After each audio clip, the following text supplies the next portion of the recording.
The next thing we're going to take a look at is multiplying polynomials by polynomials. You already have some limited experience with this, a monomial times a polynomial. So to learn multiplying polynomials by polynomials, we'll be building upon the previous lesson. When we multiply two polynomials, we must ensure that we work systematically so that every term of the first polynomial is multiplied to every term of the second polynomial. So I'm just going to use a couple of colors to help me out. So what we're going to be doing is we're going to be working carefully, making sure that all of our thoughts are documented initially anyways. So let us work on my first example. So what I recognize is I have two binomials. The first polynomial has two terms. The second one has two terms. What I need to ensure is that the first term multiplies to the first term of the second one, and the first term multiplies to the second term. So in other words, 3x needs to multiply to both terms of the other polynomial. Now, 3x has indeed multiplied both, so once that has been exhausted, we move over to the next term, which is 1. 1 times x, and we also have to do 1 times 2. And as I'm writing this out, whenever I'm going to use the word and, I'm just going to simply use an addition. So the first multiplication I'm going to do is the blue multiplication. 3x times x, that's the first one. And the second one is 3x times 2. I've exhausted the multiplication from that 3x. I go on to the next term, 1. So and multiply 1 with x. And then last, but the dark purple multiplication is 1 times 2. So I have set up this polynomial multiplication, and you'll hear some people say FOIL it out. Well, I find FOIL is just really this. This is just more complete and more correct. So I'm going to evaluate my first expression here. 3x times x is 3x squared. And then I'm going to move on to the second one. 3x times 2 is, it's 6x. 3 times 2 is 6. And then move on to the next term. 1 times x is x. Last term, 1 times 2 is 2. Now I'm going to collect like terms. In fact, you may recognize that 3x squared is the only term with x squared. Moving on, I'm going to combine the like terms, which is 6x plus x, and that is 7x. Last but not least, I'm just going to add my constant 2. Congratulations, you have done your first polynomial multiplication. Let's go on to the next example. Now, we're going to make it a little bit different. Ask yourself, how is this different? Well, quite simply, we are going to be adding negative signs to some terms. So again, I have this 2 terms in my first polynomial. Just happens to be 2. Make sure that this term multiplies to every term of the second polynomial. So 2x is one term. The next term is negative 1. And I need to make sure that negative 1 is multiplied to 2x. And negative 1 also multiplies to negative 3. And how I would write this down is I'm going to do the blue multiplication first. 2x, let me change that up. My apologies. I'm going to do the green multiplication first because I like to keep the degree the highest, so 2x times 2x. And I'm going to switch to the blue. It is 2x times negative 3. And, no, I have to move to the second term of my first polynomial, so that'd be negative 1. So I've exhausted 2x, so negative 1. Negative 1 times, I'm going to go with the purple multiplication, negative 1 times 2x. And then I'm going to, with the black multiplication, negative 1 times negative 3. And there we have it.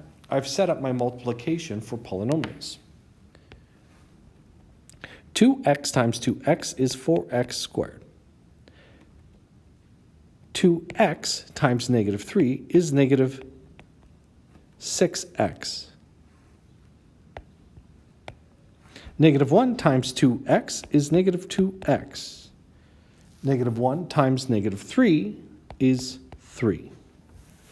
So again, I'm going to have some like terms that I need to combine. So these are my like terms, and they're my only like terms. I would rewrite this as 4x squared minus 8x plus 3. Now, a little commentary here. If you notice, with this multiplication, I said and negative 6x. So I added negative 6.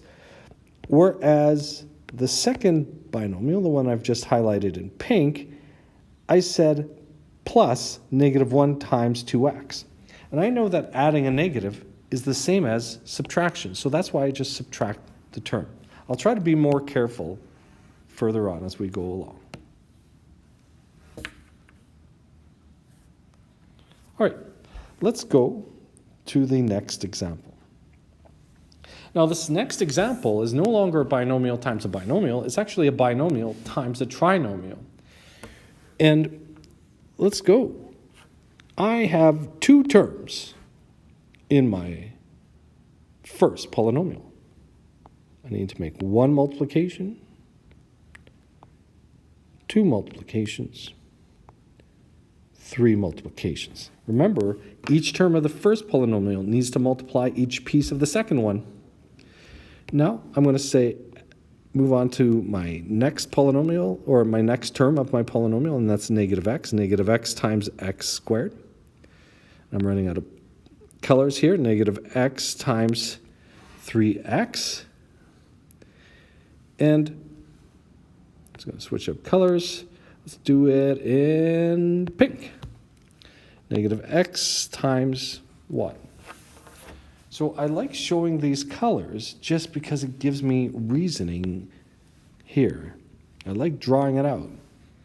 So I'm going to do first term to the first term, so the blue multiplication, and that would be 4 times x squared. And then I would move on to the next multiplication, and 4 times 3x. And then I would move on to the next multiplication, the green one, and it's 4 times 1. So far, so good. Now, this is getting a little bit more complicated. The next one I would do is I would choose the term negative x, and I need to multiply negative x to every other thing. So I'm going to switch to, looks like it's black. So, and negative x times x squared. I'm going to switch colors here. And I'm going to be doing this one, negative x and negative x times 3x. Last but not least, this beautiful pink color, and negative x times 1. So I'm just going to clean this up now, if you don't mind. 4 times x squared is 4x squared.